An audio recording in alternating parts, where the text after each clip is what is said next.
Hello, good morning everyone. এখন বাজে 4:45। স্নান করে আমরা যাচ্ছি মন্দিরে।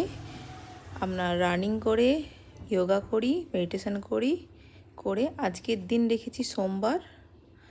আমরা মন্দিরে যাব, ডেইলি আমরা যাই, বাট আজ একটু লেট হয়ে গেছে।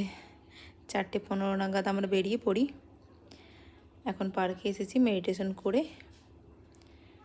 ওরপরে আমরা চলবো সাথে মন্দিরে পুজো করে বাড়ি এসে রান্নাবান্না শুরু হবে। হাজব্যান্ড যাবে অফিস। দেখুন আমরা আসছি পার্কে, কত সুন্দর একটা দৃশ্য। জানেন তো, 5টার সময় বলুন আর 4টের সময় ওঠাটা অনেকটাই কঠিন। আমার লাইফে এরকম হয়েছে, আমি উঠতে পারতাম না, কিন্তু বিগত 1 মাস ধরে আমি নিজেকে তৈরি করে উঠতে পেরেছি। এখন 1 মাস পুরো কমপ্লিট হলো, আমরা যাচ্ছি, আগেও আমরা যাব। পহলে দেখুন হেলথ আগে, ঠিক আছে? কেমন লাগছে আপনাদের ভিডিওটা দেখতে? যদি ভালো লাগে প্লিজ সাবস্ক্রাইব করবেন, লাইক করবেন, শেয়ার করবেন। দেখুন মন্দিরে এসেছি, মন্দিরে পুজো করে নিলাম।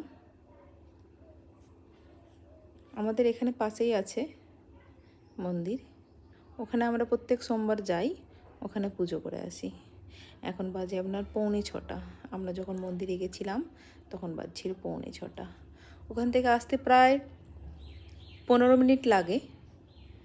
তো আমরা রানিং করে যাই প্রত্যেক দিন রানিং করে আসি।